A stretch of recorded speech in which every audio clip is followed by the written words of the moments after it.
Pickaxe. Guys, I would like to tell you about an adventure I went on recently. Oh, okay. What have you been up to? I'll tell you. It was sort of, how best to describe it? An adventure to an abandoned wonderland of merriment and despair. A paradise of sweet teats.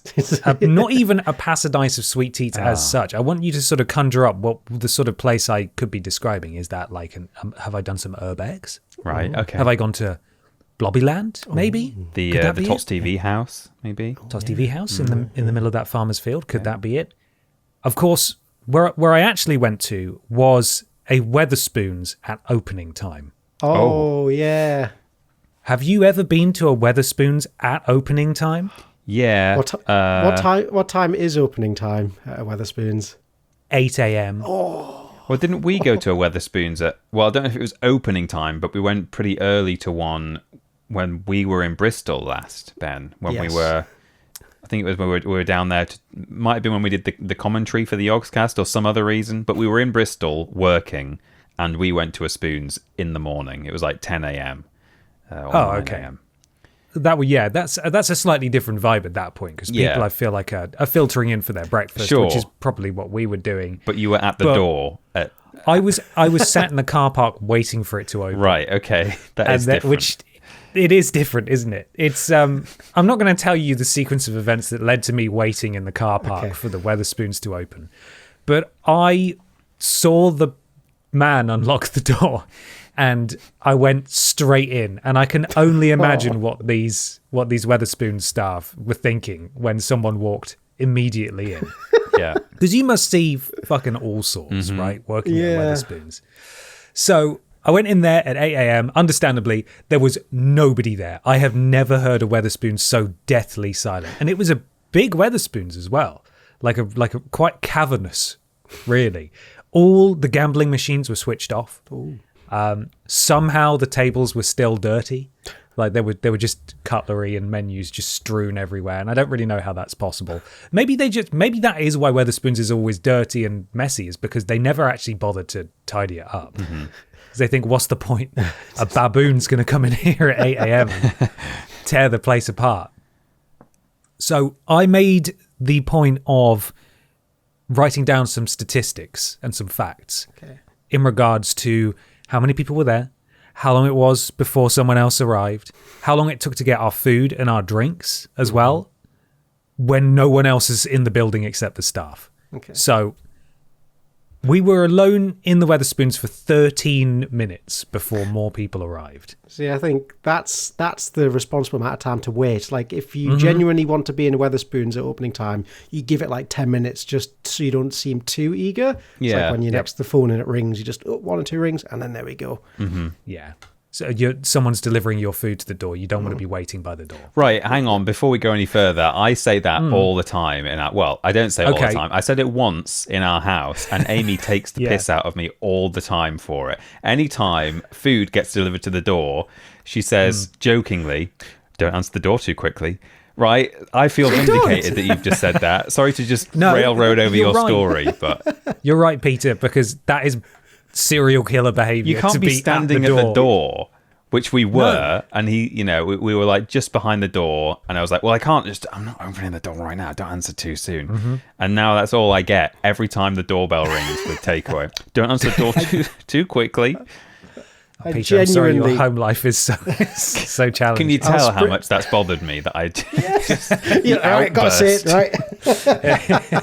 I genuinely, like, if the door goes and I know it's food, I'll spring up and then I'll pace around for like 10 seconds. Yeah. And then act like, it's the food. Sorry, like, really casually. I forgot all about it. I wasn't even hungry anyway, so... I thought that was like that's just a thing, isn't it? Apparently. I thought that was a thing. I'm pretty sure that Amy's the weird one there. No, I'd be inclined to agree. Even if you're really hungry and you're stood up and you see the lights on the drive and you think it's here. Yeah. You don't then just go and answer it, because then you've got to just sort of awkwardly smile at a delivery person as they identify which house is yours and wander up the driveway. You don't need to subject yourself to that at all. No. Anyway, so I was in this Weatherspoons. It took 13 minutes for another person to arrive. I put in our order. That was a couple of drinks and a couple of breakfasts. And did you know that there's a loud beep that plays from the kitchen when an order gets put in? Because I do now. Oh, because it's so quiet, you can hear the beep. It rang out across the empty Weatherspoons. It then took 91 seconds for the drinks to arrive. Wow. Very efficient. Really efficient. Food took a little longer, 8 minutes and 29 seconds. And here's an additional Weatherspoon, cavernously empty Weatherspoons fact for you. It plays a little tune when food is ready to be taken out. Out of the microwave, yeah. Yeah, it does. Yeah, my food finished microwaving and we heard the little tune and I could see it sat there under the heat lamp and I was thinking, there's fucking no one else here. Why is my That's food obviously under a ours. heat lamp? God. And it took them a further like 3 minutes to actually come over and pick it up and bring it out. Again, and then they didn't want to seem too eager to take the food over to you. That'll be it. There was almost a look of pity in the eyes of the server who brought us our items. And then by the time we left at 8:33 a.m., there were 6 other people in the whole of this Weatherspoons. Wow. And that was my adventure through, I don't know, it's like a portal to a different world. I would like to say that I will never experience that again, but it was humbling and very interesting as well. So I hope that was exciting for you. Very. That really was, yeah. When did we go to Spoons when we were told Vidiots was ending? That was like about 11 a.m. or something, wasn't it? Yeah, there were quite a few people. Yeah. Yeah. That was quite Gateshead Spoons is always rammed, probably at 8 a.m. as well, I would imagine. Yeah, lunchtime Spoons sometimes feels weird enough, but morning Spoons is, one day when I'm feeling really melancholy and I kind of want to go reflect somewhere, I'll be there at 8 a.m. just to hear the little jingle of the food. It's the people who have be pints. The loner in the corner.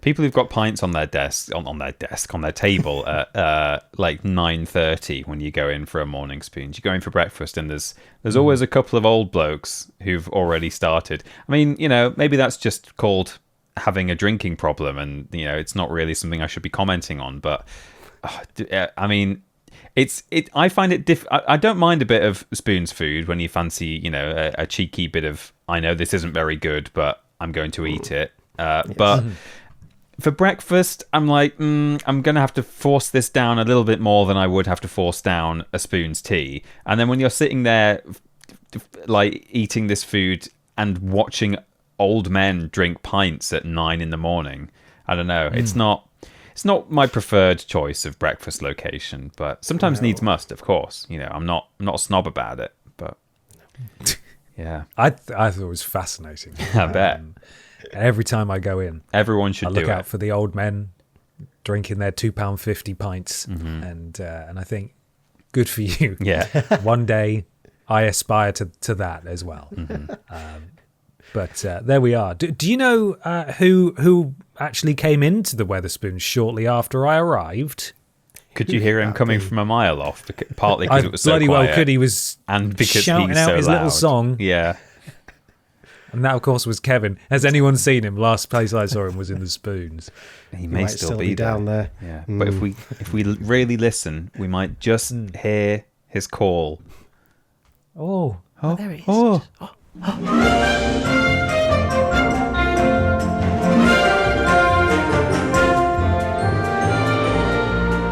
Hello, everybody, and welcome to Podiots, the official Vidiots podcast. It's a conversational podcast where we take some questions from you at home and obey the law of the 3 R's, where everybody brings a thing along to talk about. I'm Ben. I'm Peter. And I'm Michael. Hello, boys. Hello. How are we doing this month? I suddenly can't feel my toes.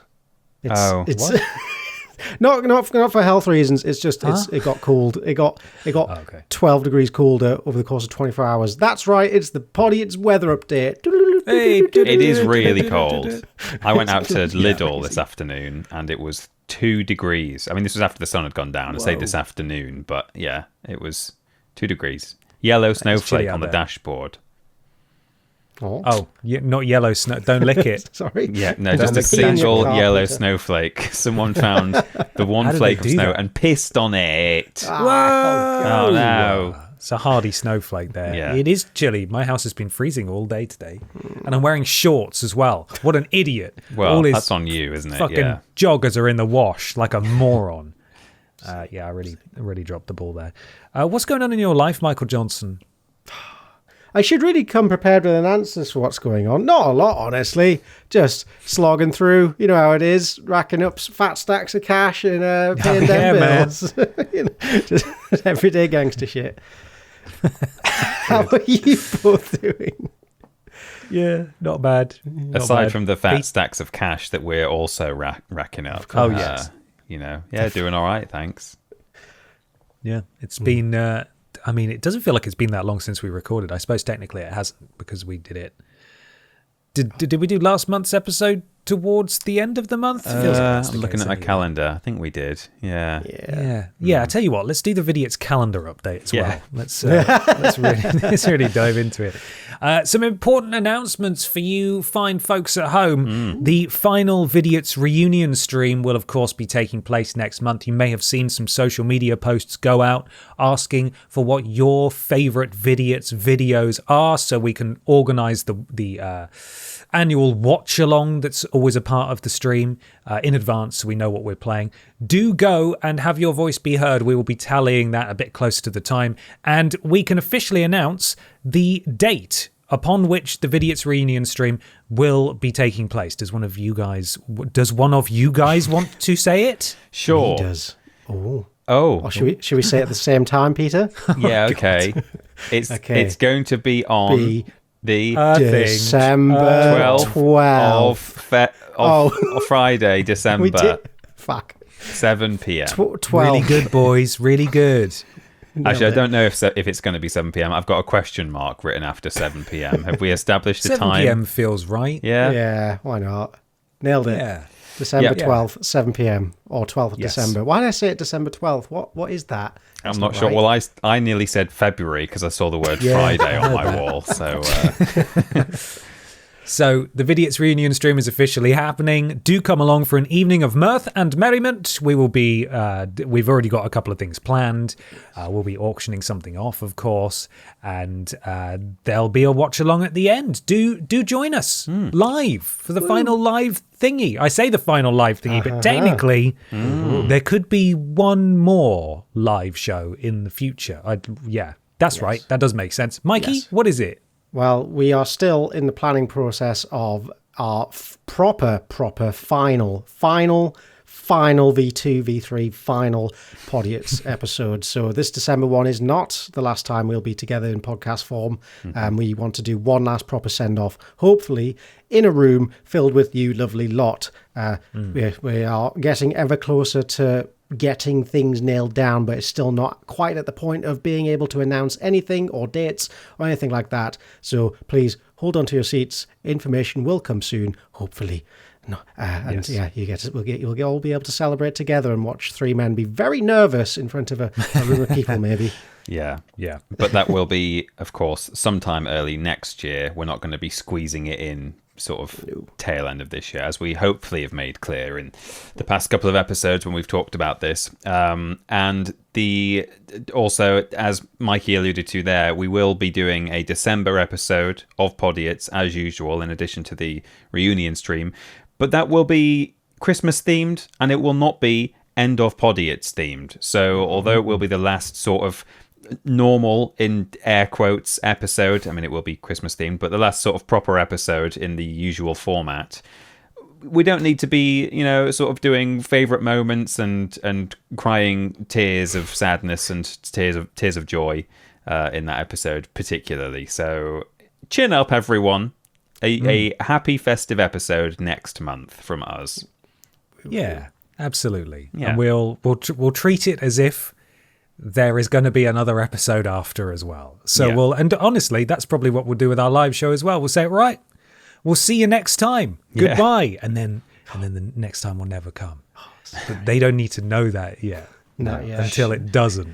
But yeah, we will, as you two have said, we will give you more information as soon as we have it. Next month will be, as you said, Peter, technically the final episode like this, where we're all on Discord and we're doing it this way. Yeah. But one more live show coming your way. Hopefully next year. I know people are very excited and want to know where it is and where they can get tickets. And as soon as we have that information, we will pass it on to you. But it is still very much our intention for it to happen. Emails are being sent and exchanged per Super Michael Johnson. And hopefully it won't be long now before we can get something concrete out to you guys. And the live show will come to the feed as well. Or certainly the YouTube channel.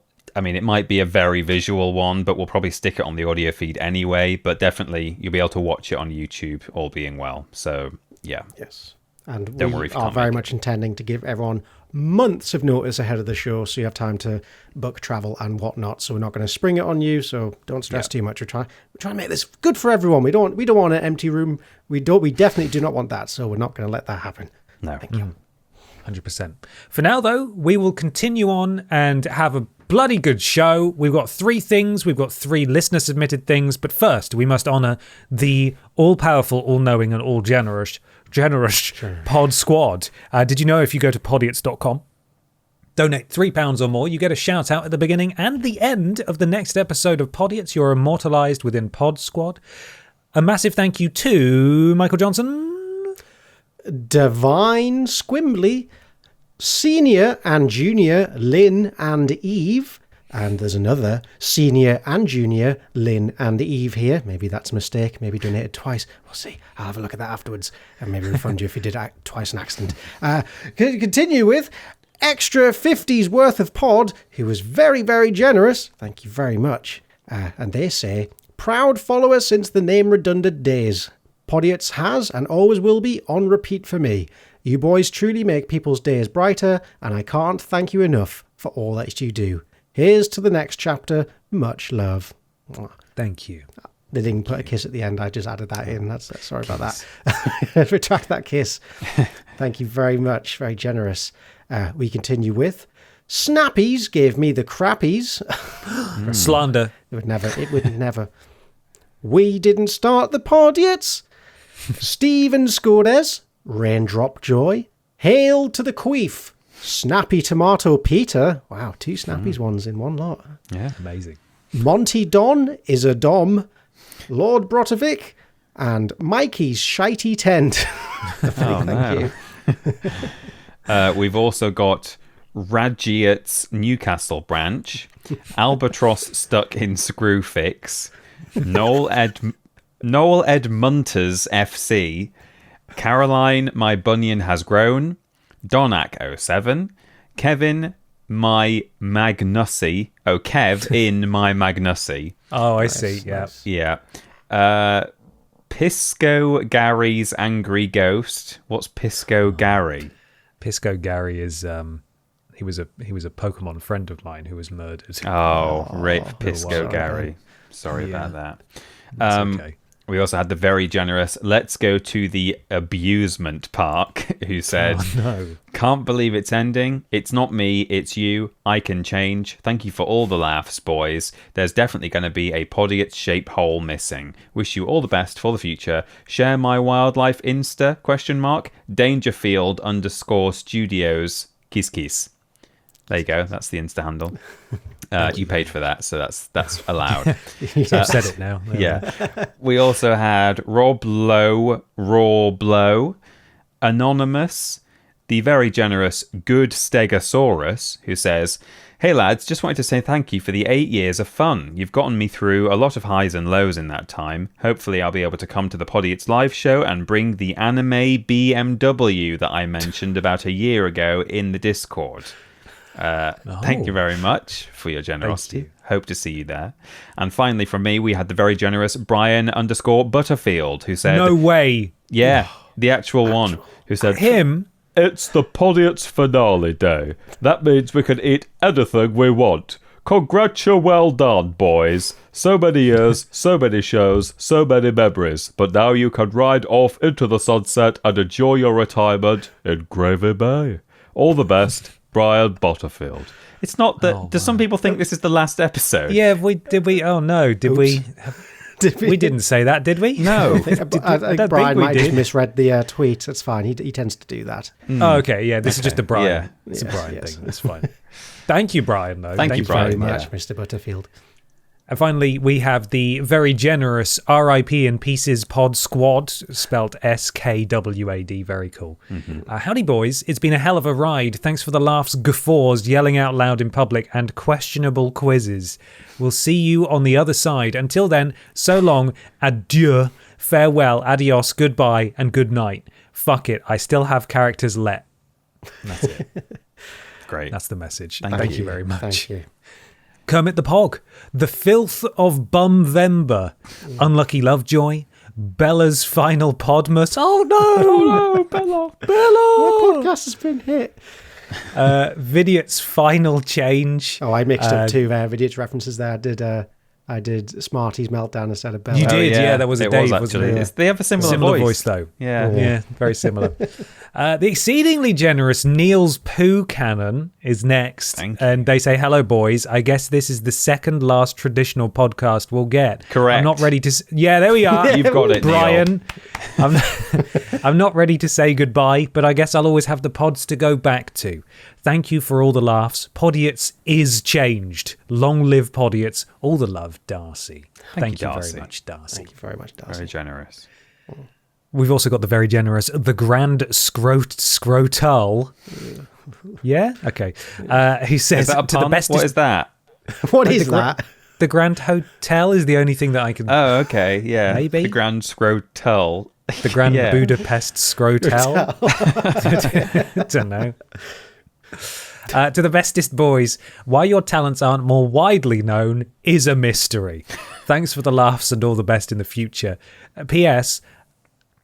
All phrases, what? Maybe all phrases with total can be improved by substituting scrotal. Oh, the grand total. The grand okay. Scrotal. Yeah. Right.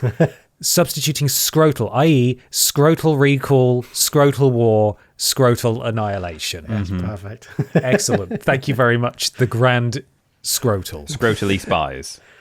And finally, we have Anonymous, Gobbledygooch, Kennedy Ryan 411, and Fundle Me Fundament for all. For fall.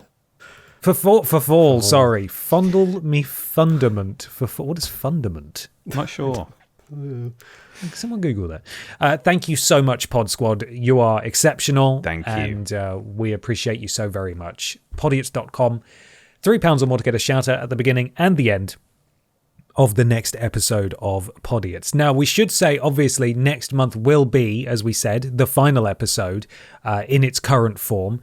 Any Pod Squad donations that are donated after that point and don't make the cut, we will ensure are read at the live show. At which point, you're coming with us. There's no other way to acknowledge them. So if you want to donate for the final Pod Squad or potentially final 2 Pod Squads, now is your time to consider that. But thank you so much, everyone. That is your Pod Squad for this week.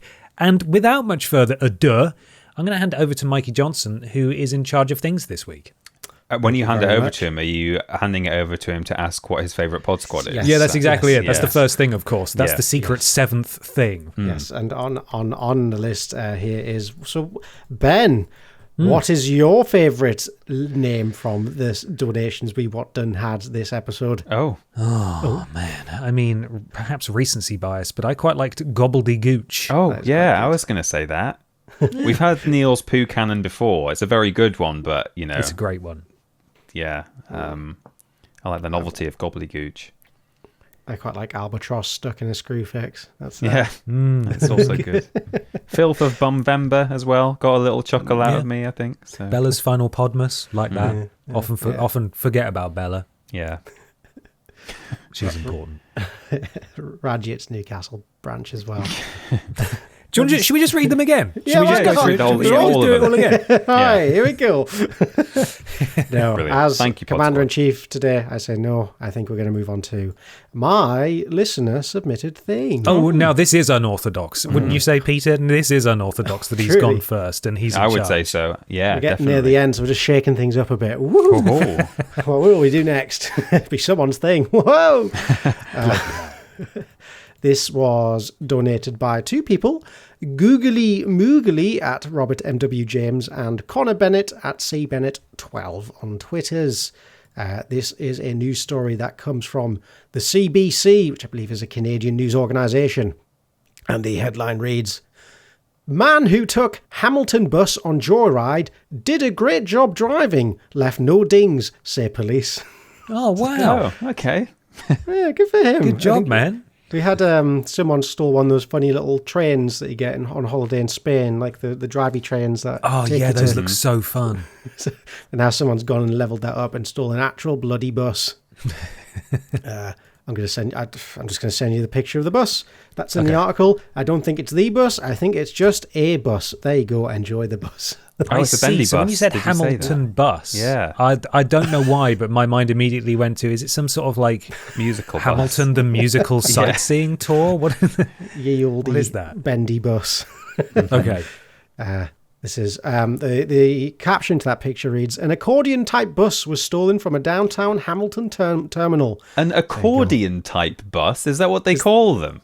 Is that a Makes technical sense, term? I suppose. For a bendy bus. bus? Bendy bus sounds less technical, what sounds doesn't it? more serious? Yeah, it's very British, isn't it? Calling it a bendy, Bendy bus. It's quite Okay, here we go. embarrassing, actually. Articulated bus, also Yeah, okay. referred to as are you ready?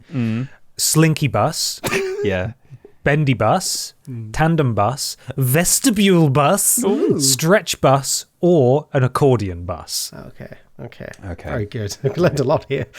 Slinky bus. Slinky bus, that's good. I can start using that. I believe A man- accordions are sometimes referred to as squeeze boxes as well. So arguably, They are not. we could add squeeze box bus to that list. Squeeze box, articulated bus. Yeah. Fuck's sake. Go on, Mikey. A Yeah, man sorry. This took- fucking bus. This is good. No, have we got any more names anymore? I will think of some. A man took a Hamilton City bus on a joyride Tuesday with passengers still on board, say police. Oh, okay. Oh, no. Oh no. That Don't do escalates things a bit. That's kidnapping, isn't it? I think? Yes, that's and Grand Theft Auto. That's a lot of charges. At about 9 p.m., a bus driver parked at the downtown McNabb bus terminal and left for a short break, Hamilton police said in a news release Wednesday. So, a 36-year-old man of no fixed address boarded the bus, sat down in the driver's seat, and drove away up to the mountain, it says. God. The GTA mountain. 5 treatment. He's going to ramp that fucker off Mount Chiliad. He's trying to solve the UFO mystery, I think. You have to take a bendy bus up Chiliad and see what happens. Bus fans will love this next sentence, or at least bus fans who like the different names for buses. Yeah. The bus was an extra-long articulated model, meaning it had an accordion-like attachment joining the first vehicle to the second vehicle, said police spokesperson Trevor McKenna in an interview. Thank you, Trevor. I wouldn't call the back of a bendy bus a second vehicle. It wouldn't go on its own, surely. Yeah, Does it have an engine in the front and the back? No, I don't think so. Or maybe. It But does still, look like it's one bus at the front and then a big carriage, doesn't it? Yeah. It's not like there's like another steering wheel at the middle bit, No. like, so it can split off and drive off on its own. Don't be silly, Trevor. The man made several stops along the way, allowing passengers to get on and off at bus stops. At roughly any time, 10 passengers were on the bus, McKenna said. Wait, so people like... He just worked the route. I guess they didn't realise that he wasn't the driver. What the fuck? Did they pay him? I hope so, but what? Wait, so like it wasn't just like people didn't run off in fear. People stayed on, and then also people got on and chose to. Wow. They were like, you're not going up the mountain, are you? Oh, you are? Okay, it's fantastic. Okay. Oh, my God. There was not a ding on the bus. He did a great job, said McKenna. It's comical, but at the same time, it's serious. We're thankful nobody was hurt. Yeah. There we go.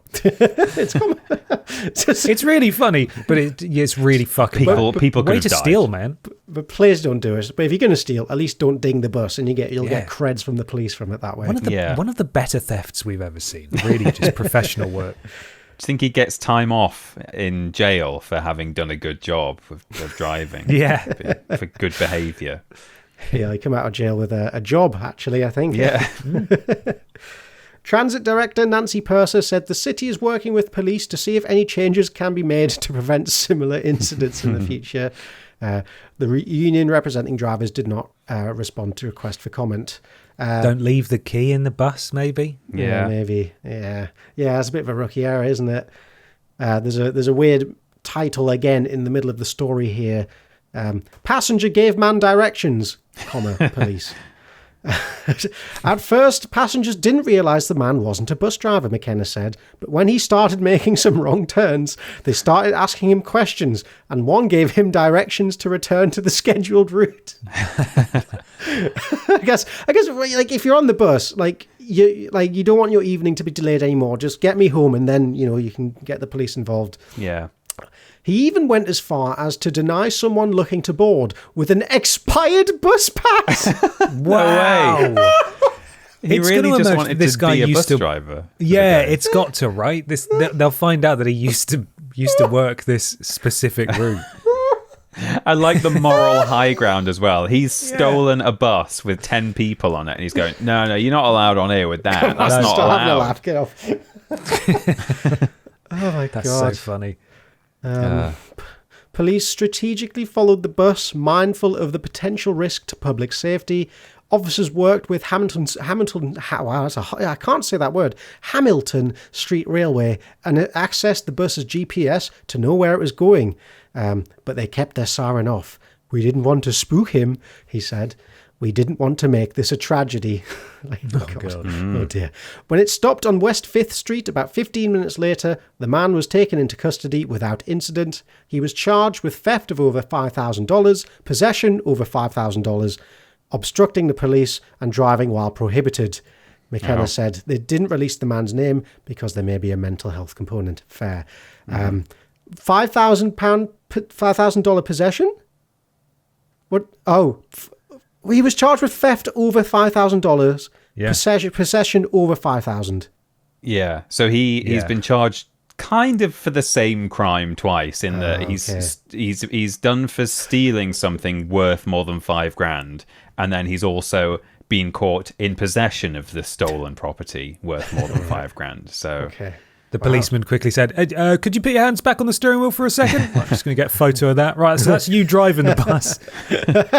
That's another crime. But yeah, bonus points for not letting the man off without an expired bus pass. Well done. Yeah, that's huge. This is great. yeah, that was good of him. That's good. Well done, I guess. You know what? He gets a well done for that. He's one of the good ones. He's one of the good thieves. Brilliant. There we go. Thank you very much for submitting that. We move on to Peter. Can we have your very own thing, please? We can. I have got a story from my family this week.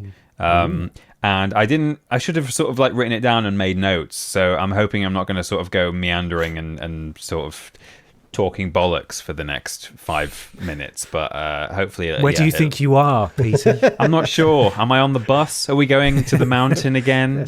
That would be nice. So I recently saw some of my wife's family. We were sort of catching up with them and finding out what had been going on with that whole side of the family and their friends and so on. And a story was told about something unusual that happened to my wife's aunt.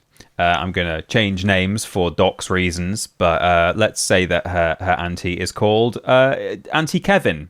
Maybe Kevin. Okay. Yes. So no, Kevin, not now. Sorry, this isn't the theme. No, song. sorry, I shouldn't have said your name there, Kevin. So Kevin was had recently heard from a childhood friend of. It's going to get confusing calling her Kevin. I shouldn't have gone with that at all. Okay, let's rewind.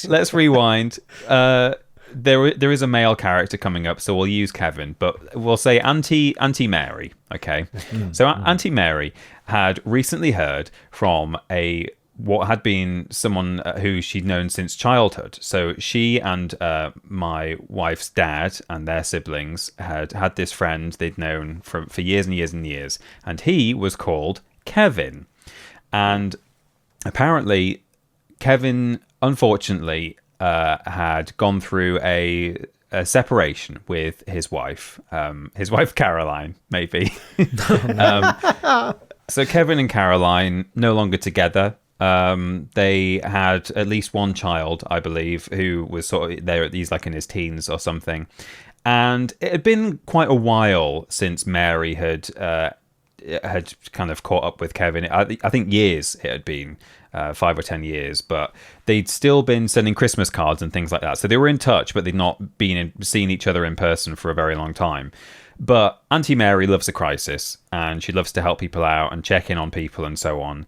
And so she'd been kind of ringing up Kevin, seeing how he was getting on, living alone and stuff. And he was still sort of taking care of the teenage children and so on. So she was seeing how he was doing.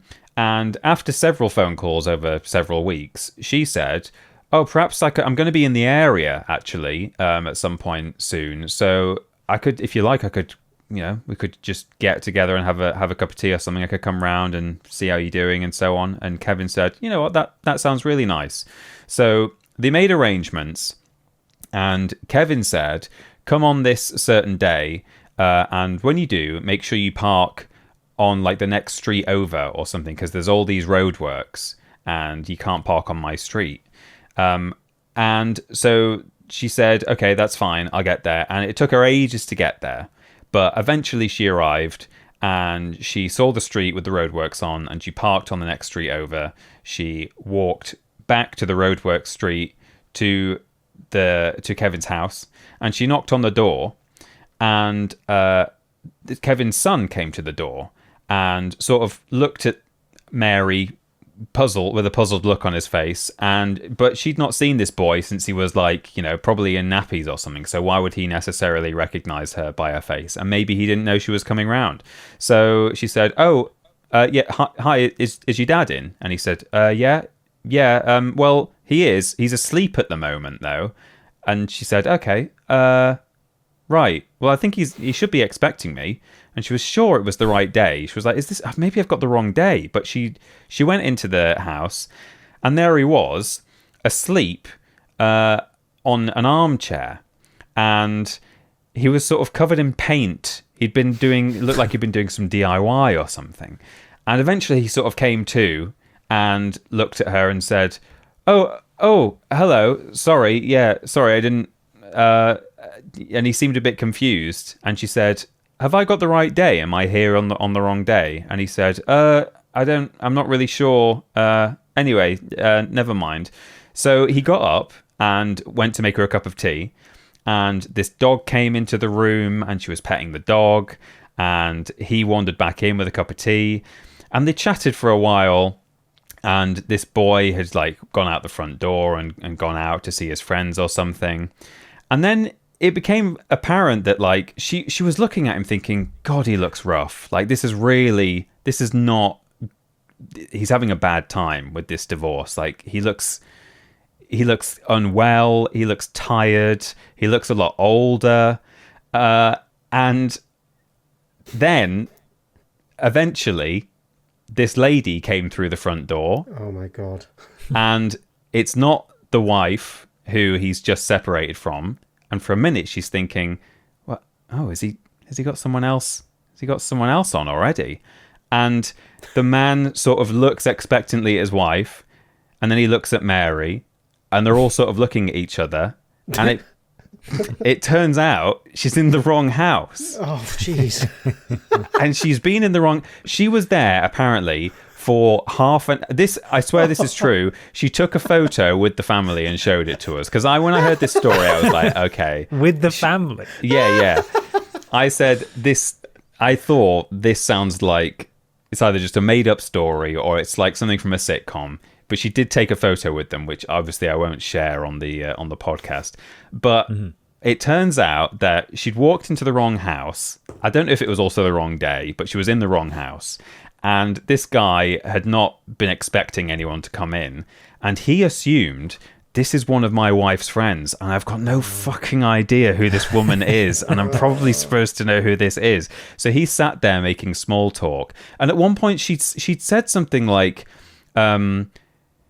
she'd asked about mutual friends or relatives or something. And she'd said something to him like, how have you been since so and so died or something? And he sort of kind of shrugged and said, fine. There's a lot of this, like she'd been talking about specific things and he'd just been assuming that he should know all of this context and didn't, and was being a bad friend or neighbor. So he was giving all these like generic answers. And he said after the fact, and I was sure that like you must belong here, like you must be here for a reason, because the dog hates everyone, but the dog was like really friendly with her. And he said, I thought you must have been in this house many times before for this dog to like not be going mad at you. So I thought, you're definitely one of my wife's friends. Hopefully she'll hurry up and get back from the supermarket soon, or whatever it was. And so she took a photo with them and showed it to us, and she just got the wrong house, and that was it. She was in there for half an hour. He was asleep, covered in paint when she arrived. And she thought, God, he doesn't look well. He doesn't. He's almost unrecognizable with grief. Did she eventually go to the right house? I don't know if she did that day, but she's since been in touch with the real Kevin. Oh man! So they had a sense of humor about it. Then they weren't just like, fortunately. Get out. Yeah. So I may have, I Maybe might have she's got made the a odd new detail friend wrong here. there, but Yeah, I know it's that kind of thing, isn't it? Where you could sort of stay pally with them after the fact potentially, but So that's a strange thing that did happen. I may not have told it quite right, but that happened to one of Amy's family recently. Bizarre. I can't imagine being in that situation. Yeah. You can see how it happened with kind of polite Britishness. I mean, there's a lot of things that British people say is a British thing, but it's actually just a human thing, I suppose. But yeah, kind of just sitting there awkwardly. He's like, yeah, here are some generic answers. Where is my wife? Please hurry up and come home. I was trying to have a nap. And then this woman just walks through the door, and they're all sort of looking at each other like, who is everyone here? I don't know any of these. All three of us don't really know each other properly. Wow. Oh my God. So, if that happened to you and a stranger came into your house, and would you assume that they knew your partner, or would you ask them like, can I help you? I suppose if you've woken up and they're already in the house. Yeah, I think he was probably taken by surprise. But yeah, I guess she probably rocked up to the door with a certain level of confidence, like this is the house, and that just wooed him over and got her through the door. Wow. Because you would expect him to say something like, "Oh well, Caroline's out at the moment, but she'll be back." But it might have been that Mary jumped in straight away with the kind of, so how have you been? How are you doing? And sort of didn't even give him a chance to say, oh, by the way, my wife will be home soon. If she was sort of making conversation immediately, then he might not have he just probably didn't have the chance. But I couldn't believe that, genuinely, it just sounded so made up, this story. Like, how do you go that far without him realizing that you're asking a lot of kind of questions out of concern, like, as though you've come to see him and comfort him. But apparently that's how long it was. And we saw this very good photo of them all posing together, like thumbs up, smiling. So, I was wondering if they were posing or anything. Just like, hey. No, they all sort of leaned in and took a selfie, and they seemed to have taken it quite well. But God. Yeah. It's an anecdote you can tell for the rest of your life. Yeah, it is. Kevin, do you remember when you made that strange woman a cup of tea? Yeah. Do you not know who any of my friends are, Kevin? You'll have to send him a Christmas card this year, surely. Yeah, well, she knows where they live. Yeah. It's like how Amy makes fun of you every time the door goes off now and tells you to wait a minute for the food delivery. Now, every time the door goes off, like, oh, don't let them in. Yeah. Check, you know who they are before you let them in. Don't make them a cup of tea. My favourite detail is just that he said, like, I was sure you must have been here before because the dog liked you. Like, our dog's a bastard. Yeah. And the fact that it was all over you, I was like, I don't know what's going on here, but this woman does belong in this house. I'll just wait till my wife's home and we'll sort it all out. But, she's been here before. She knows the dog. So strange. God. Incredible. Thank you very much, Peter. You're welcome, Peter. I'm just picturing it now. Like, I wonder how long I could humour someone like that before asking a question. But I think he was knackered after a hard day of painting the house. And he just, that's right, whatever. Yeah. I wonder if, I can't share it on the podcast, but I'll have to see if, I don't know if the photo was sent to us or if they just showed it on their phone. But, yeah. Anyway, it can't go in the thread, sadly. But no. Amazing. So there we go. Thank you very much. You're welcome. Next up, we have Ben. Could we have your listener submitted thing, please? Of course you can. This comes courtesy of Joe Keating at Evo Paleo on Blue Sky. And it's an article from The Metro, written by Sarah Ping. And the headline reads, Mystery of Crocodile spotted in UK river solved after police's strangest appeal ever. Oh. Is what it says. A police force issued its strangest ever appeal this week after someone reported seeing a crocodile dumped in a river. Officers at Derbyshire Rural Crime Team appealed for clues about a washed-up crocodile in Willington, South Derbyshire on Thursday. The team said an onlooker spotted a dead crocodile suspected to have been dumped in the river. The discovery caused some fear and concern among police staff after the reptile was sighted between Bridge 22 and Bridge 22A on the Trent and Mersey Canal near Mercia Marina. Do you want to see a screenshot of the map where the bridges are? This is please. some real in-depth reporting here from Sarah Ping. Just next to 22B and 23, right? I think. Possibly. I mean, you clearly know your Derbyshire bridges. No, I have no idea. There you go. That's in the article. Police arrived at the scene to find the crocodile had disappeared, prompting a public appeal for anyone with information about the creature. In a Facebook post on Thursday, the team wrote, "We know this is probably the strangest appeal ever to grace our Facebook page. However, we are appealing for your help in relation to a suspected crocodile that was reported dumped in South Derbyshire. Yes, you read that correctly. A crocodile. We're going to go out on a limb and guess this little guy isn't native to Derbyshire, and as such, if you can offer any information about the crocodile's whereabouts now." Full stop. The mystery was solved in less than 24 hours, with the team issuing a surprise update confirming the croc was no deceased animal, but was in fact it's just popped up with a sign up to our newsletter thing. The croc was no deceased animal, but was in fact a taxidermied creature stuffed with hay. Oh no! Oh. Oh! In an updated post, chucked it in the river.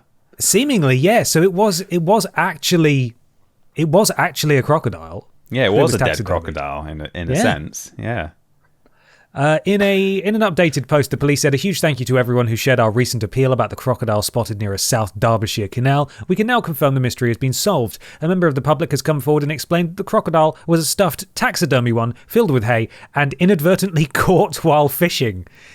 While it gave us all a bit of a surprise, it turns out this one was more fluff than fear." The force thanked the public for their cooperation and urged people to remain vigilant because you never know what might turn up next. They joked, "It's not every day we get to say we've dealt with a crocodile in Derbyshire." You never know what might turn up next. Sounds like a threat. There's one comment. Yeah. And it says, it's quoting the article here, "The croc was no deceased animal, but was in fact a taxidermied creature." It then says, "Someone clearly doesn't understand how taxidermy works, as a taxidermy croc is still a dead one." So they've got them there. Here's what it looks like. I don't know if this is gruesome, perhaps too gruesome to put on the thread without context. Wait till you hear what I've got for my story. Oh, God. Well, the image I've just sent you does look like a crocodile that's been hacked up. So I don't know that that we he's can in the post right that. place. It very much is a crocodile. Oh no! I'm sending them straight to Mikey. That's I've been waiting on this map of the bridges. Oh my god! Sorry, Peter doesn't get to see them. Right, there's Mikey's enjoying the bridge screenshot all on his own, hoarding it. Oh, so there's the crocodile, and here's the sexy bridge screenshot. Oh wow! Tell me more about the bridge. It's a good one, isn't it? Really good bridge screenshot. I like that there's two labels for Murcia Marina. One is double capitalized and one isn't. That's really good. Do you reckon Podiots might present one of those? Yeah, possibly. Bridge 22A. Can we present Bridge 22A? God. Well, there we are. That's my listener submitted thing. Wonderful. Thank you. Thank you. If you see a crocodile carcass in a river, maybe do still call the police, but don't be surprised. I was waiting for the punchline there. It was like, mystery of crocodile spotted in UK river solved. It turned out to be a crocodile. Right. Okay. Fair enough. You never know what might turn up next. Someone's dumped a crocodile elephant in the river. God. Oh, dear. Thank you very much, Ben. You're welcome. Thank you. We move on to me and my thing. Woo-hoo. No. Woo. I brought a little game today as a change. I'm stealing Ben's format, and I'm doing a game. So get ready to have fun. Okay. Got a little bit of an intro here before we get into it, though. One of the reasons movie studios make so many action pictures is that they do well overseas. There are no translation problems to be had when Bruce Willis is seen firing an Uzi or flaying a fireball. Comedies and dramas, however, are a different story. Comedy, in particular, frequently hangs on the thinnest of cultural threads. But when a comic film takes off, the distributors will do everything possible to push it overseas. Take, for instance, There's Something About Mary. To foreign audiences, the title was mystifying, so 20th Century Fox renamed the movie Country by Country. In Poland, blonde jokes are popular, so the title became For the Love of a Blonde. In France, it was Mary at All Costs. Pretty good. Scott Neeson, the executive in charge of foreign distribution at Fox, said Asian countries tend to prefer literal titles. So in Thailand, it became My True Love Will Stand All Outrageous Events. And in Hong Kong, it became Enjoy Yourself in the Game of Love. So, in that vein, I've gone down the rabbit hole and I found a bunch of examples of films that were translated differently in other countries. I want to play a little game of, can you guess the original film from the translated title? Some of them, this isn't going to be easy. Some of them will be fairly easy. Some of them are just genuinely bloody bonkers. So I will have clues to help guide along. The first one is one of my favourites. Film title is Imaginary Dead Baseball Players Live in My Cornfield. Oh, wow. Okay. Imaginary dead baseball players. And that was Hong Kong. I don't know, that it's really not helps Signs, is it? That has a cornfield and baseball in it, but... No, I realise there's some old knowledge to be had here. You've not seen every film ever, so don't feel bad if you don't know it. Not even many, going by Peter and I's standards. Have fun. Imaginary dead baseball players are in my cornfield.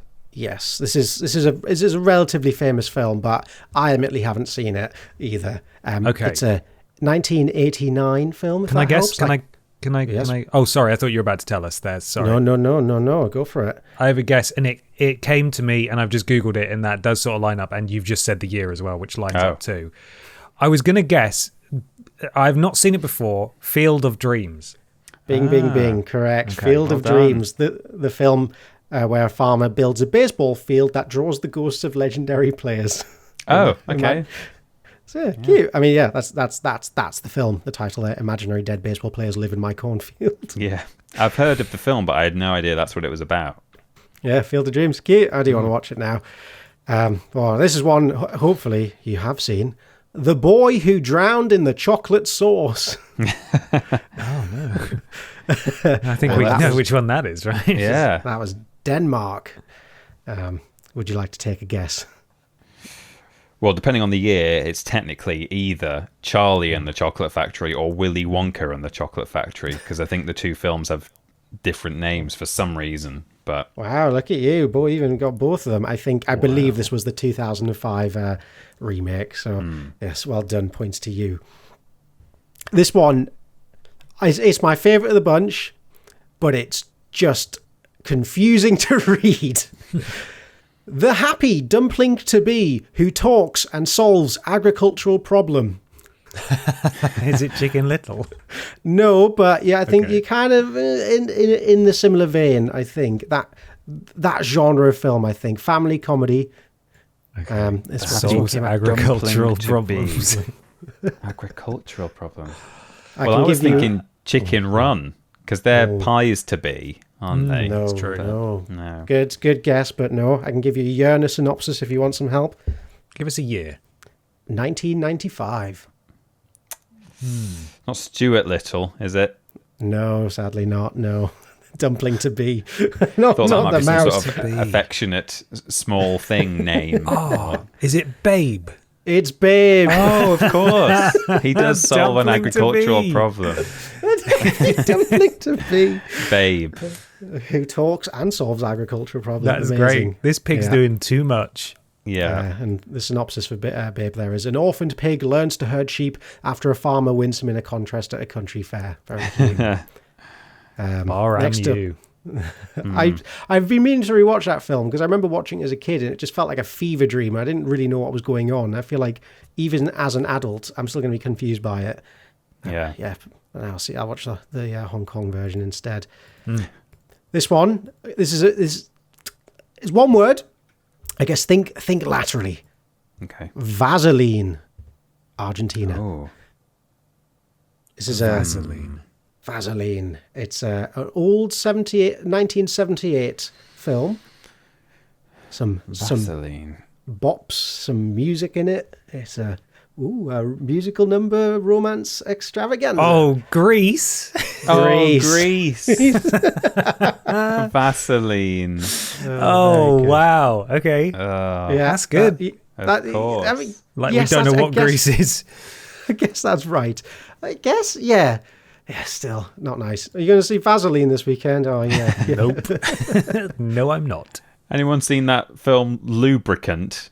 Really good. Next up, he's a ghost. China. Kinda. Did you say? China. China, sorry. Oh, China. He's a ghost, kinda, is the name of the film. He's a ghost, brackets. This was China. This film was known in. I hope it's not The Sixth Sense. Well done, it is The Sixth Wow. Sense. no. Okay. What the title of the film is He's a Ghost. Yes, ridiculous. I know they say they like literal films, but whoa, come on, not that literal. Let's not just Bruce have Willis the entire is film. a ghost the whole time. Can't wait for that to watch that. Wonder what happens. This is kind of a fun one. Big dumb monkey man keeps whacking tree with genitals. Oh, Oh. Tarzan. Yes. Oh, George of the Jungle, no. sorry. George of the Jungle. Yes, Yeah. that's the one. Well done. With genitals. He doesn't, though. He just With genitals. slams kinda into the does. tree. What was he called again? Big Dumb Monkey Man. Big dumb monkey man keeps whacking tree with genitals. He kind of I guess his legs kind of go beyond the tree. Yeah, I guess his legs go either side, don't Yeah. they? Yeah. That's his Big Dumb genitals. Monkey Man. We're going for. This is a film, an English film, but the Chinese title was Six Naked Pigs. This is a very, very weird one. So I'm going to give you the year right off the bat. 1997. Full Monty. It's not the full Monty, is it? It is. Holy Ah, shit. Well done. Wow. That's a tricky one. damn. So, We were on for that those who- one. Naked no. pigs. Bit rude. Yeah, that's rude. Very It is rude. horrible, yeah. The full Monty synopsis is: a group of unemployed steelworkers form a male striptease act to earn money and regain self-respect. Or Six Naked Pigs. If you Six Naked Pigs, man. Yeah. Six Going for naked something- happy dumplings to be. Who solve agricultural problems. Yeah. Who talk and solve solve industrial industrial problem. Yeah. We're going for a more modern one here. It's raining falafel. Cloudy with a chance Cloudy of with a- meatballs. Yeah. Yes. Yes. And, Raining the country falafel. there- Do they really just pretend in the whole movie that it's falafel and not meatballs? I suppose they could, right? I suppose. Actually, yeah, I guess it's a good comparison to make. Yeah, because they look the same. That was Israel, that country was known in. So I guess they don't quite know as much about meatballs, but boy, they know falafel. Yeah, maybe they're not kosher meatballs. I don't know. I'm not quite sure the rules. No idea. We continue with American Virgin Man. Okay. As the Chinese title. Is that just going to be the 40-year-old virgin? Yeah. No, it's not. Oh, American Virgin Man. This is a 1999 film. It's quite famous, kind of a legendary teen comedy. Oh, American Pie. Yeah, that's the one. Oh, right, okay. American Virgin Man. Yeah. I like how it's got man on the end. American Virgin Man. It sounds like the worst superhero. The worst superhero, yeah. It could have been worse. It could have been Pie Fucker or something. So yeah, it could have been the man whom fucketh the pie. This is a good one. The young people who traverse dimensions while wearing sunglasses. Whoa. And Spy Kids? No, close. This was the French title for the film. What's it called? The time traveling hot tub or Hot Tub Time Machine. Yeah, yeah, that's the one. Time traveling hot tub. Sadly not. We're staying in 1999 here. Traverse dimensions while wearing shades. And what was it? I know what it is, but like, can you give me the full name again, please? The young people who traverse dimensions. People. It's the Matrix, but the young people. Oh God, that really threw me off. The young Matrix, yeah. They're kind of young, I guess. I suppose. Yeah, I guess that sounds like a kids' movie. Yeah, it does. It sounds like a family thing. Yeah. Yeah, well done. Very well done. That is indeed The Matrix. Wow. Going a bit more classic now. Another French title here. The Teeth of the Sea. Well, that's Jaws. Yes. The Teeth of the Sea. It is Jaws. The Teeth of the Sea, yeah. Okay. There's a name at the beginning of this title, but I'm not going to mention it because it'll spoil it. Maybe I've spoiled it there, but we'll see. The Spy Who Behaved Very Nicely Around Me. Okay. Right. So they still have James Bond at the beginning. Yeah. The Spy Who Behaved Very Nicely Around Me. Sounds like a parody. Yeah, it does. Oh, it could. Oh, actually, is it The Spy Who Loved Me, or is it The Spy Who Shagged Me? Yeah. Well done, Peter. It is The Spy Who Shagged Me. That was the Malaysian title, but so in it Norway, was a parody. Yeah, in Norway, it was called The Spy Who Spermed Me. Oh, crikey! a little bit too much there. All right, we got two left. We're in China for both of them. Get ready. Okay. A very powerful whale returns to heaven. Returns to heaven. It doesn't go to heaven, does it? Free Willy? It doesn't. It almost acts like it came from heaven and then returned to. Anyway, yes, it is Free Willy. That makes no sense. Wow. A very powerful whale would have done. Yeah, it would. Yeah. Okay, this last one, I'm throwing it in here because it's funny. I'm not expecting anyone here to know this. Mr. Cat Poop. China. Wow. Garfield. Nope. It's a 1997 film. Okay. It stars, what's he called? He was in One Flew Over the Cuckoo's Nest. Jack Nicholson. Mr. Cat Poop. It's not Batman, is it? Batman, yeah. No, sadly not. No. What was he in 97? Jack Nicholson. Is it an animated movie? No. It is. Is it a kids' movie? I don't know, admittedly. Let's see, what did I put down the genre here? Romantic comedy / drama. Oh.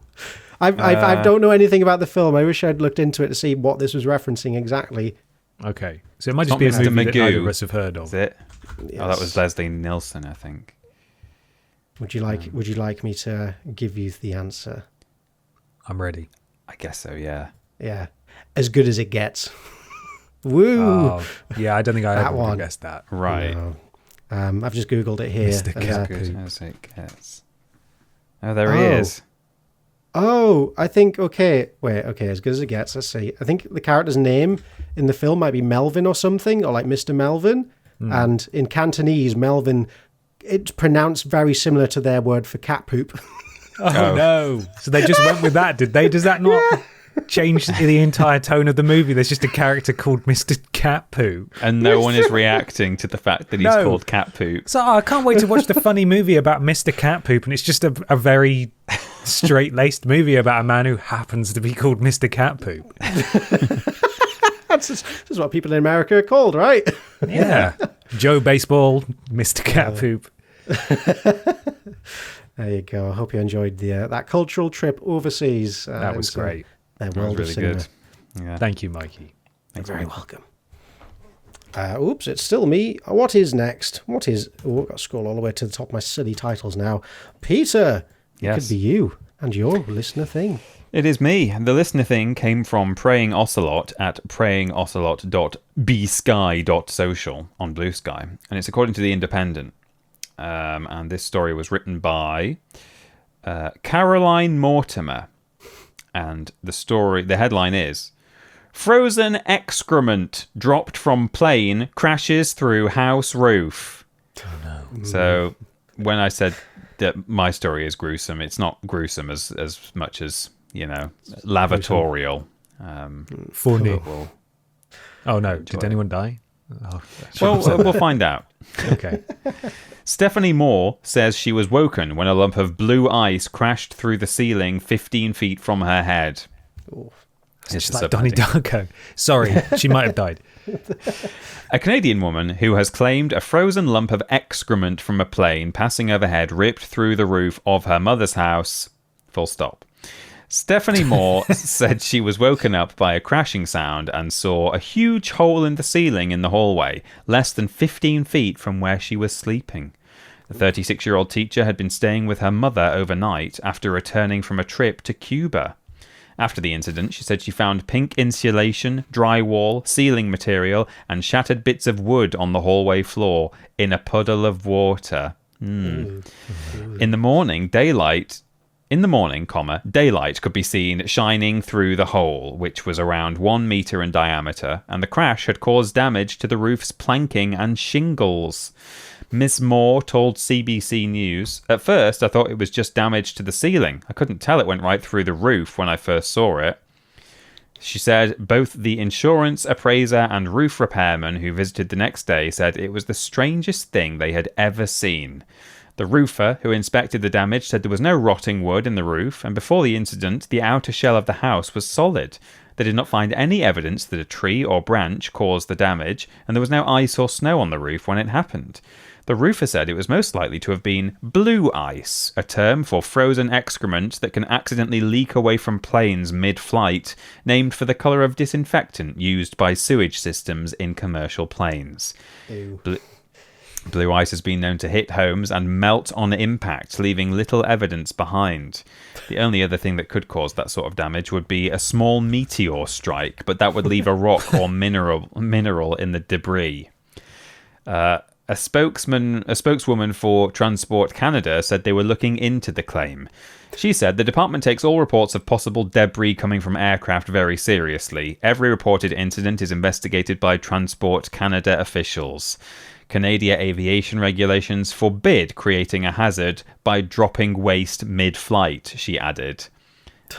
As though there was the chance that might be allowed. But no, that's the end of the article. So no one actually knows that this was a lump of blue ice. The evidence just melted away. It's gone. It could be anything. Yeah, there's just a hole in the roof and then apparently a puddle of water. But a stinky puddle. Yeah, I mean, you'd think it would be... The fact that the headline calls it frozen excrement, and that's a quote, you would think that there would at the very least be a stink and that the water wouldn't be clear. Like the frozen blue ice, whether it's blue from disinfectant or perhaps some other colour because of what's in it, you'd think it would leave some kind of residue. But apparently there was just some water on the on the floor, and that was it. Lovely. Yeah, really nice. God. So that could happen to you. It could happen to anyone. look out. At any point, a blue block could come flying through your ceiling, and you'll never know a thing. Just make sure you put it in the freezer immediately so they can process your claim. Yeah, true. And then buy a new freezer when you're done, because you've just put poo in your freezer. Yeah. Funky smell, that. So there you go. That's the story there, according to The Independent. I'm glad she's not dead. That's good. Yeah, me too. Yes. I was quite shocked at the lack of poo puns in that article. That's a very restrained journalism, I'd say. Yeah, that was The Independent. Maybe we should have found a similar write-up from, the Mirror or The Sun or something. Yeah. Thank you very much, Peter. Thank you. Yes, thank you, Peter. Ben, could we finish with your thing, please? It would be my pleasure. I am vamping for time as I talk very slowly. And I'm ready now. Okay, so you guys might not know this, or you might know this, but I was in Iceland last week. Not I knew the that. shop, but the country.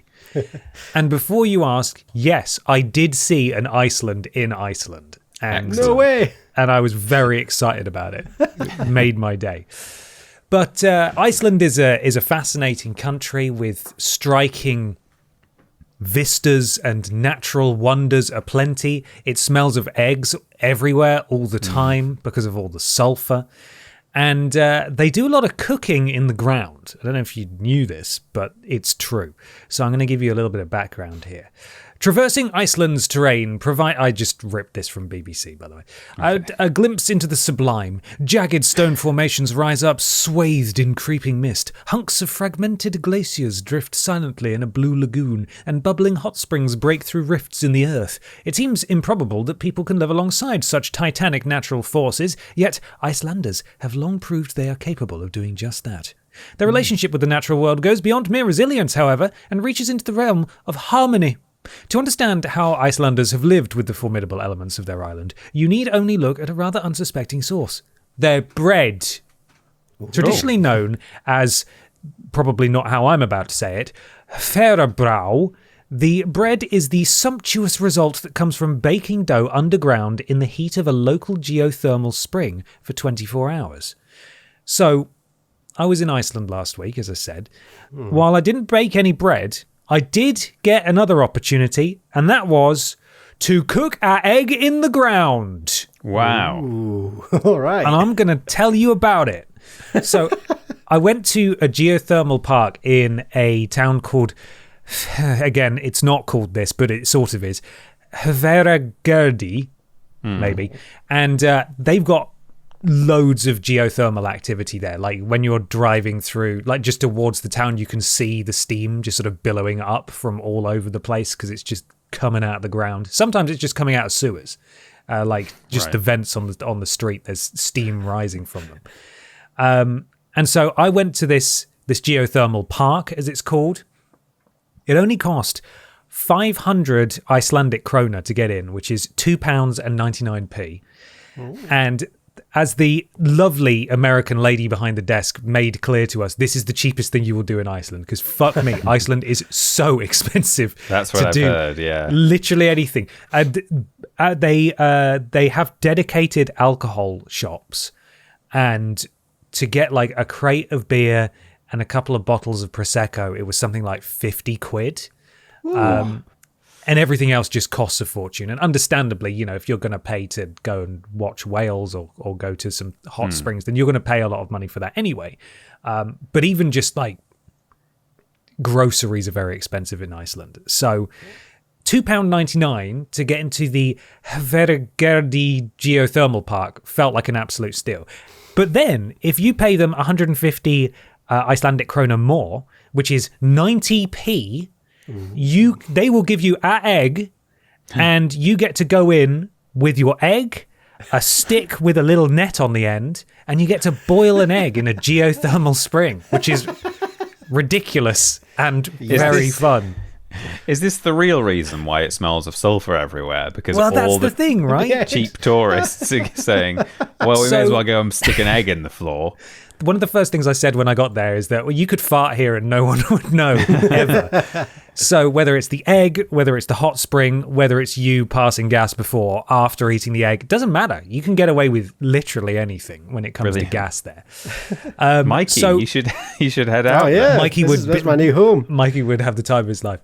The sales for shreddies are on the floor over in Iceland. They can't shift them at all. Some people might be familiar with the UK TV series Travel Man, which was formerly hosted by Richard Ayoade and I now think is hosted by Joe Lycett.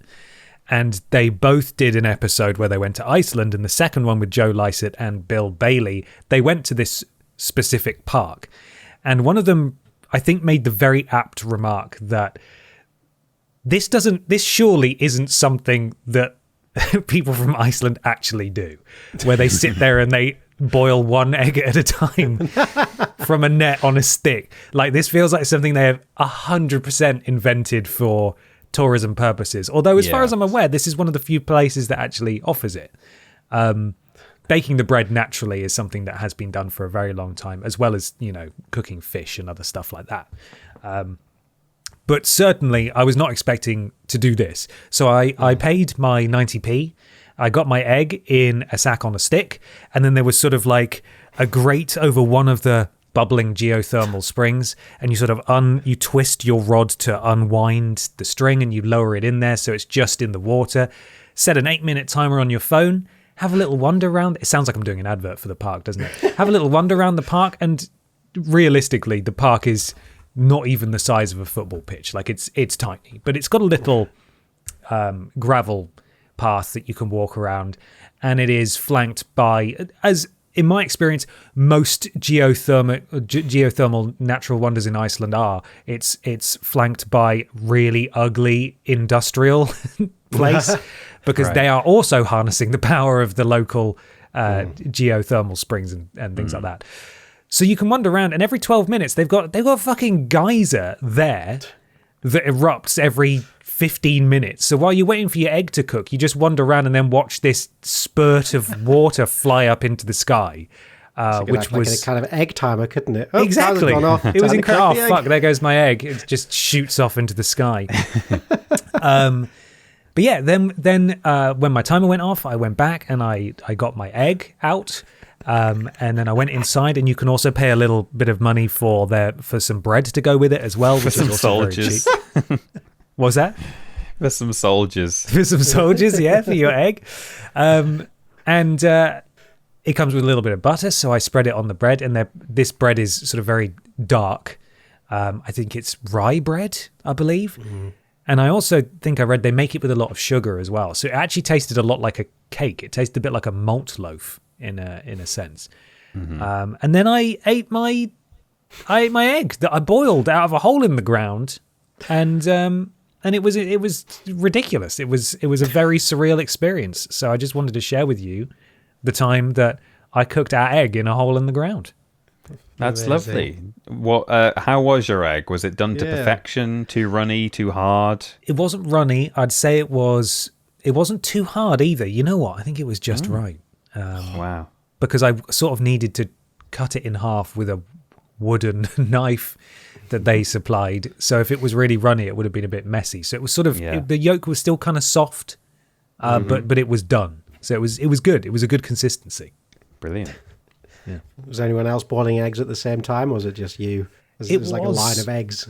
It much like the Weatherspoons, it was surprisingly quiet in there. There were a few people already through sort of the entrance building and meandering around the park, but then by the time we left, a number of other people had come in. But it was surprisingly quiet, and it is crazy given how expensive that country is. That more people wouldn't want to do something as weird as that, and B, do it for such a small amount of money.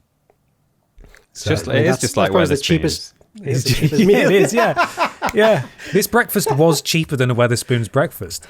When your egg was done, did it play a little tune out of the floor? No, it didn't. Sadly not. No, when I put it in, it went beep. Yeah, it was incredible. It was very, very surreal. So If you're in Iceland, make sure you go to the Hveragerði Geothermal Park. It's a great time. Thumbs up. That's why mums go to Iceland. Yeah, I made that joke so many times, man. I bet you did. I just wanted to get a mum in Iceland and see what would happen, because I think the world would end. Oh, another thing actually from this thermal park. In 2008, they had a major earthquake, and it must have been quite sad actually, because when that stuff happens, because no one could cook their eggs. No eggs get made. Full stop. And also all of the locations that the geothermal hot springs are coming up changes. And so these springs that had been there for hundreds and hundreds of years and generations, a lot of them just dried up and stopped functioning. Wow, yeah. Oh, no. But they're still there, like the craters where they used to be. And one of them was called the Trash Spring, and I was really interested in that. And it turns out that there was a lady in town who for like 30 years, maybe about 100 years ago, was putting all her household waste into this spring. God. God. And so when it dried up, they just found 30 years worth of... Oh, no, what? Okay, so when the earthquake happened, the hot spring basically erupted and like spewed up really, really high in the sky. The entire town was covered in her rubbish. Oh, no. And then, yeah, it was dried up, but not without that parting gift where it spat crisp packets across town. So, yeah, it's good. Fucking weird. Amazing. What a weird place. It's good. In Iceland, you can go to Iceland and you can put an egg in a hole. It's stuff of dreams. And if it's not blue ice coming through your ceiling, it's going to be banana peel and cardboard boxes. Toilet paper. Yeah, and that stuff doesn't melt, so no, it doesn't. Consider yourself lucky, other ice lady. Amazing. Thank you very much, Ben. You're welcome. I want to go to Iceland now to live off nothing but egg. That's it. You're going to have to get used to eating egg, though. So, sorry, man.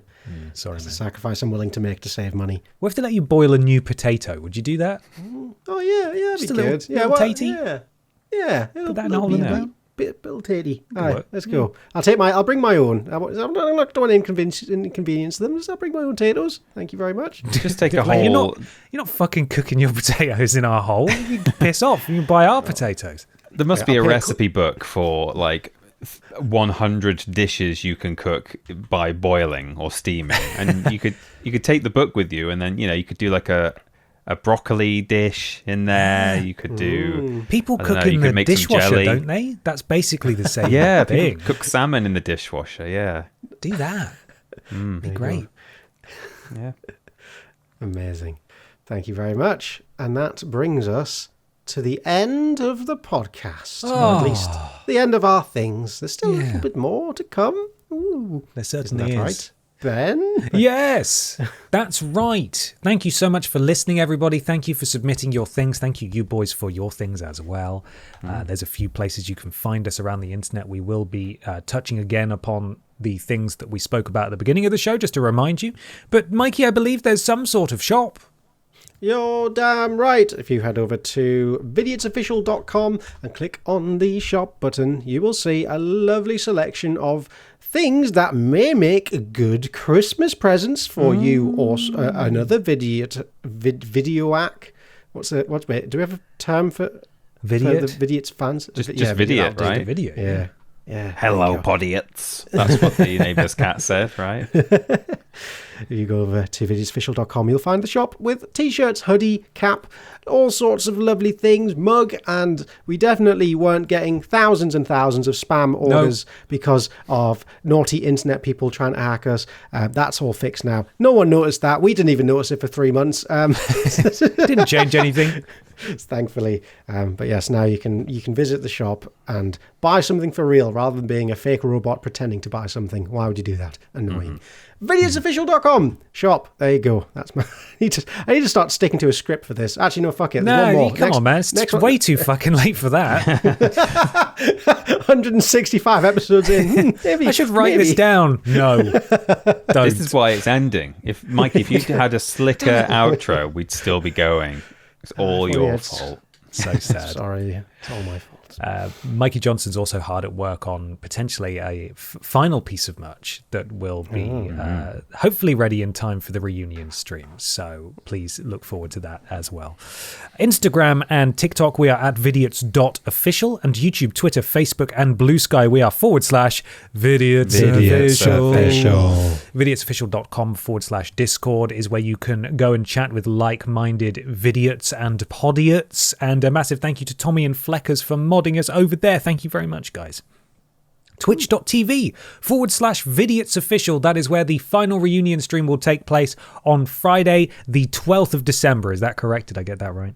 Yes. Friday, the 12th of December. Don't forget to go and seek out the posts on Blue Sky, Facebook, and Twitter asking for your favorite video for us to watch on the reunion stream. We will be refining that list to just a handful of videos come the day, so make sure you have your voice heard there. And a reminder that next month's episode will just be a Christmas one. It will be the final episode we do in this fashion, but we are very much intending for our final episode to be together in person with an audience, and we will communicate all the details of that to you as soon as we can with plenty of notice. So do not panic, please. Do not panic. Podiots.com. If you go there, donate £3 or more, you'll get a shout out at the beginning and the end of the next episode of Podiots. You'll join Pod Squad. Thank you so much to the Pod Squad for this week. We're going to run through it again now, starting with Mikey.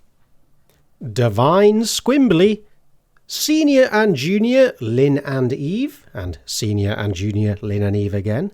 They're very generous, extra 50s worth of pod. Snappies gave me the crappies. We didn't start the Podiots. Stephen Scores, Raindrop Joy, Hail to the Queef, Snappy Tomato Peter, Monty Don is a Dom, Lord Brotovic, and Mikey Shitey Tent. Thank you. We've also got Radgiat's Newcastle branch, Albatross stuck in Screwfix, Noel Ed Munters FC, Caroline My Bunyan has grown, Donac07, Kev in My Magnussi, Pisco Gary's Angry Ghost, The Very Generous Let's Go to the Abusement Park, Rob Low Raw Blow, Anonymous, The Very Generous Good Stegosaurus, and The Very Generous Brad Butterfield. And finally, we have the very generous RIP in Pieces Pod Squad, Kermit the Pog, The Filth of Bumvember. Oh, I get it, like the 5th of November. Yeah, it always takes us a whole episode sometimes. Peter got it, I didn't.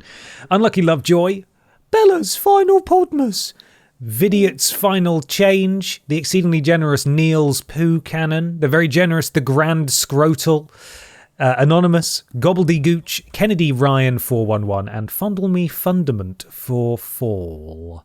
Thank you so much, Pod Squad. £3 or more to get a shout out at the beginning and the end of the next episode. A reminder that any that don't make the cut in time for next month's episode will be read out on the final show. So nobody gets left off. That is our hope anyway. Peter, we'll also do a pod squad for the final show, so don't feel that if you want to get your name in the final show that you have to send a late one next time. Absolutely. Don't feel you have to do that. No. And Peter, what came out, or I suppose what was the highlights of what came out? There's fucking nothing, is there, at this time? Well, on Vidiots 7 years ago this month. We did start the month with Worst Games Ever Spooky Special, Billy the Wizard Rocket Broomstick Racing. That was the 2nd of November rather than, I guess that was the closest to Halloween. Yeah. And then in true, this is the last sort of normal episode of the podcast style, on the 3rd of November, Vidiots is changing. Announcement. No. Which only has an 82% like to dislike ratio. Oh, man. It's one of our worst like ratios. So that happened. We did the penultimate tat. That's Possum Tat number 38. Then new Vidiots merch was on the 9th of November for those who wanted a last piece of something. Worst Games Ever 007 Racer. The Vidiots announcement Q&A where we had to put out some fires because people were cross. The Spyro Reignited Blindfold Challenge, that was a fun one. Worst Games Ever Miami Vice. Podiots episode 21. We split the sausage as we really sort of did the final little run of content. It was a private video, happy birthday, O'Sheen, on the 23rd of November. So happy birthday once again, O'Sheen, if I've said that right. We did Worst Games Ever, The Legend of Spyro, The Eternal Night. There was some Vidiots live then towards the end of the month, and then that is kind of it. Oh, the Red Dead Redemption 2 horse cliff diving challenge. Your mum's favourite. Yeah, my horse-loving mum's favourite video. And Biker Mice from Mars was on the last day of November too. Worst Games Ever. Hey, that was a killer episode, wasn't it? That one, when it wouldn't load properly. Yeah. We had weird shadows and artifacts. That'll do. Put it out. Yeah. It was great. Yeah. Fantastic. Mikey, whereabouts can you be found on the internet, please? Someone was asking if there's, I know you said last time that you have no interest in streaming, but if there will be any post-Podiots place for people to find you doing things relatively regularly, if at all? There will be. I do have gears in motion to start making stuff, but I'll announce that when there's something to show rather than getting anyone excited before anything gets delivered. Too late. For now, I'm excited now. Oh, damn it. Oh, gosh darn it. Well, so hopefully early next year I'll have something out. That's the plan, at least. But for now, Parrot Boy on Instagram and Blue Sky are the two online bits of internet that I do my interneting on publicly.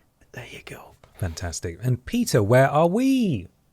You can find us together at youtube.com/@worstgamesever, where the Worst Games Ever format continues on its own channel. We're still playing bad video games, however many years on. You can also find Ben playing not bad video games on twitch.tv/confused_dude. And also, you're not just putting VODs on youtube.com/@confused. _dude VODs. Have I got that right? I'm gonna have to check it now because I think I might have changed the name recently. Thank you for that acknowledgement. It is let's see, it is confused_dude YT. Nice. Is what it is now. Because it's not just VODs anymore. What have you posted, Ben? I released my first solo video, what I have been slowly working away at when I have had a spare singular fucking moment to do it. It's taken me ages. It's similar in format to the launch games videos I made at Triple Jump, but this time I'm going through and playing the 10 worst reviewed games on each platform. I just can't get away from those terrible games, Peter. I can't. No. He loves them. Even as an independent venture, you're still having to play bad games. Meanwhile, you can find me not playing bad games, not playing games at all, on youtube.com/@thatpeteraustin, where instead I'm doing kind of weird Capetia sort of stuff, a little bit Podiotsy, not as silly, fewer farts, but actually I have done a little bit of fart content, so you know it's all there. Yeah. Amazing. Why not leave us a 5-star review on your platform of choice? It won't make a fucking difference. But thanks anyway. It'd be nice. It's nice to see it. Cheers. Appreciate it. Do we have a final question before we bugger off? I mean, it's just another reminder, please, to email us and let us know your favourite Podiots moments with timestamps. Thank you very much. Or leave them in the comments as well. People have been doing that. Yeah.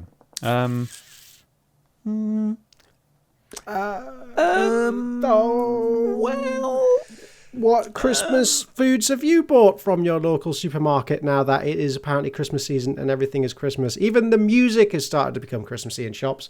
Yeah, I heard a Christmas song today in Lidl. Oh, no. Mid-November now, which I don't know, too soon. It's just I feel sorry for the poor staff. You're subjected to that. I should correction, because that is a very slanderous remark. It was in Morrison's, not in Lidl. Okay. I nipped into Morrison's for 2 minutes. You can't say I'm that. not putting that on Lidl when they weren't doing it. That's not fair. It's rude. Yeah. Excellent. Thank you so much for listening / watching, everybody. We will see you at the reunion stream on Friday, the 12th of December. And after that, probably in a week or so's time, there will be the final of this run of Podiots. One live show still to come, but the final of this specific run. Thank you so much. Look after yourselves, and we'll catch you next time. Bye. Bye.